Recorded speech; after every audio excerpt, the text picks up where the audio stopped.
You know, one of the places that we get to go hog hunting with Ironman Outdoors, because we work with Christian landowners, we get to go all over the place, and God has really opened up a lot of doors doing that. And one of our favorite places is down in Alkaloo, South Carolina. It's very close to Santee.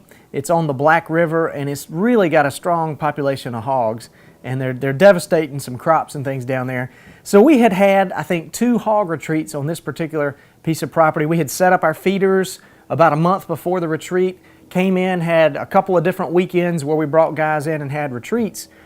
And you know, the landowner has just been so generous to us, and he actually came to me and he said, "Patrick, my pastor of my church is about to die to kill a wild hog. Would you mind leaving a couple of your feeders out after you guys finish with your retreats so that my pastor could come out here and hunt a little bit?" And I said, you know, that would be a great idea, and maybe if it's okay with you, I could come back and try to film one. So along about early April, we go down into the swamp, and the rain has just flooded this entire place, which is a great thing for hogs. They love, the more water, the better. We go in there, and we walk in knee-deep water, sloshing around. We get set up, and I actually knew ahead of time that there was one particular hog that was coming to the feeder every evening about 7 o'clock. Now, the problem with hogs is a lot of times they don't come in until right at dark, and with a camera, especially a high-definition camera, you don't have a lot of light when those hogs come in. But I knew from a trail camera that I had set up on the feeder that this one big black hog was coming in every evening at about 7 o'clock. So me and one of my buddies, we go down there and we get set up, and we're going to go after this particular hog. Hey, it's April the 3rd, and I know what you're thinking. Why is that idiot in a tree stand? How come he isn't turkey hunting? But we had the opportunity to ride down here and hunt hogs on one of our favorite spots where we do retreats, Ironman retreats.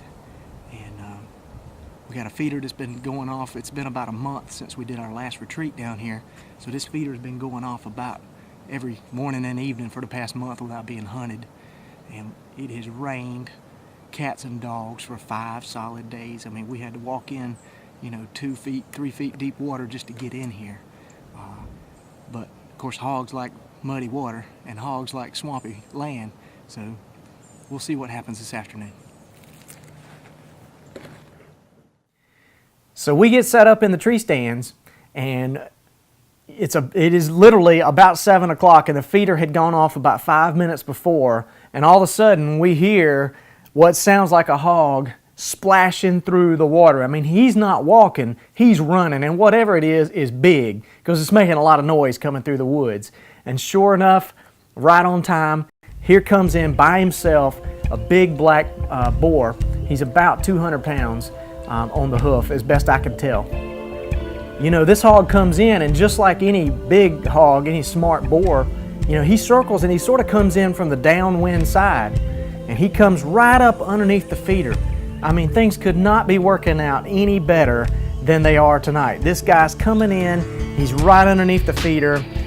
We get probably 2 or 3 minutes worth of footage before he gives us just the right angle to where I want to make a shot with my bow. Now, if you've ever hog hunted with a bow and arrow, you know that this is a difficult challenge. I mean, these animals are a prehistoric kind of animal. They've got this big shield, this big plate that protects their vitals. And so when you're making a shot with a bow, you have really got to make the right kind of shot. There is no room for error when you're hunting wild hogs with a bow. It's not like a deer where as long as you hit him anywhere kind of in the vitals or anywhere in the lungs, he's going to go down and you're going to find him. A hog, you have got to shoot him a little bit lower than you normally would on a deer. This hog gets in there, and I draw back, and I'm taking my time. I'm relaxed. I get that pin, my 20-yard pin, right on this hog, and I hold it, and I squeeze off what I think is a really good shot.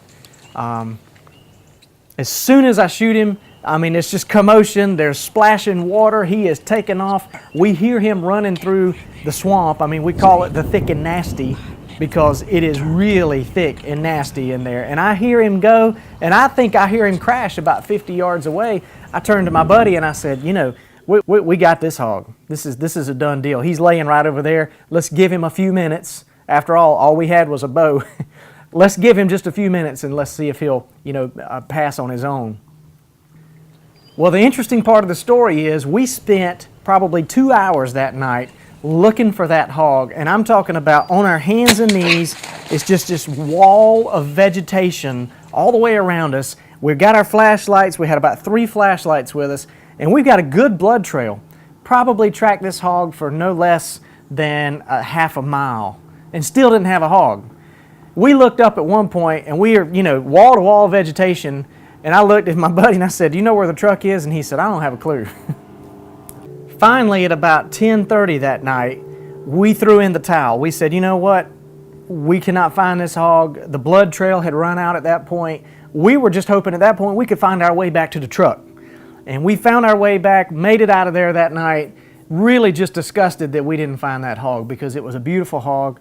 Would have been great to throw on the grill. Anyway, the story gets kind of better. I had forgotten that I had left that camera on that tripod feeder. I forgot that I had the camera there, and I just went back probably 3 weeks later, and I was pulling the feeder and everything out of there. We were sort of done hunting hogs on that property, and I thought, well, I'll just, I'll get my camera. And when I got home, not even the same day, maybe 4 or 5 days after I got home, I pulled that card out of that camera, and I said, well, let me just see what's on here, just, on the computer, and pulled it up, and lo and behold, there is the hog. The very next night after we shot him, at 7 o'clock, the very next evening, here's this hog with a bloody spot right there on his shoulder where I had shot him. And I thought, well, surely that hog will die.